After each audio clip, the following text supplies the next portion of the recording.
মহান আল্লাহ রাব্বুল আলামিন জাতির আমানতের বোঝা যদি আমাদের ঘাড়ে রাখেন, তাহলে ইনশাআল্লাহ আমরা আপনাদের সাথে বেইনসাফি করব।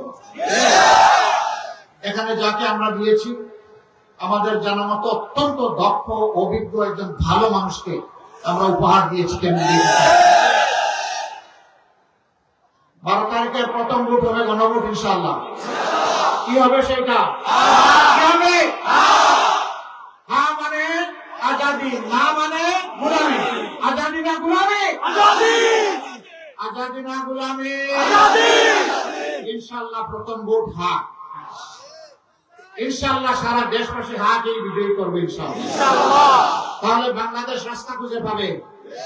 ওই নতুন বাংলাদেশের জন্ম হবে হা ভোটের মধ্য দিয়ে। সেই নতুন বাংলাদেশ চালানোর জন্য ইনসাফ ভিত্তিক একটা রাষ্ট্র কাঠামো আমাদের লাগবে। আমি আজকে বার্তা দিতে এসেছি, আমি জামাতে ইসলামের বিজয় চাই না। এ গ্রেড ক্লিংকারের কনফিডেন্স সিমেন্ট, বাংলাদেশের হৃদয় জুড়ে। আমি 18 কোটি মানুষের বিজয় চাই। আমি কোন দলের সরকার চাই না, কোন পরিবারতান্ত্রিক সরকার চাই না, কোন গোষ্ঠীতান্ত্রিক সরকার আমি চাই না। আমি চাই জনগণের সরকার। আমি চাই ঐক্যবদ্ধ বাংলাদেশ।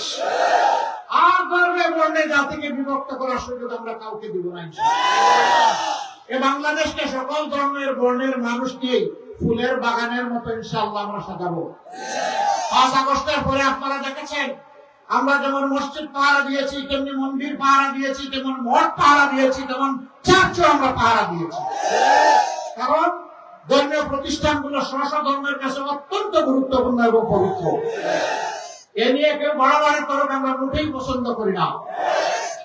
5 তারিখের পর থেকে যেভাবে আমরা পাশে ছিলাম, আমরা আল্লাহর উপর ভরসা করে বলতে চাই, আগামীর বাংলাদেশ আমরা সবাই মিলে গড়ব, কোন বিভক্তি কাউকে করতে দেব না।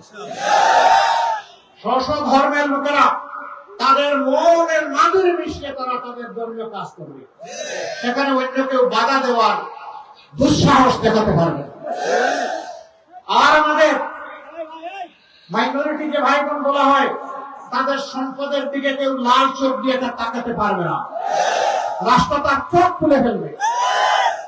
তোমার কোনো অধিকার নেই কোন নিরীহ মানুষের দিকে বদ্ধ চোখ দিয়ে তাকাবার, কারো সম্পদে থাবা বসাবার, কাউকে দেশ থেকে তাড়িয়ে দেওয়ার কোন অধিকারের কারণে রাষ্ট্র এর সংবিধান আমাকে যে অধিকার দিয়েছে, প্রত্যেকটি হিন্দু বৌদ্ধ খ্রিস্টান ভাই বোনকে সমান অধিকার দিয়েছে।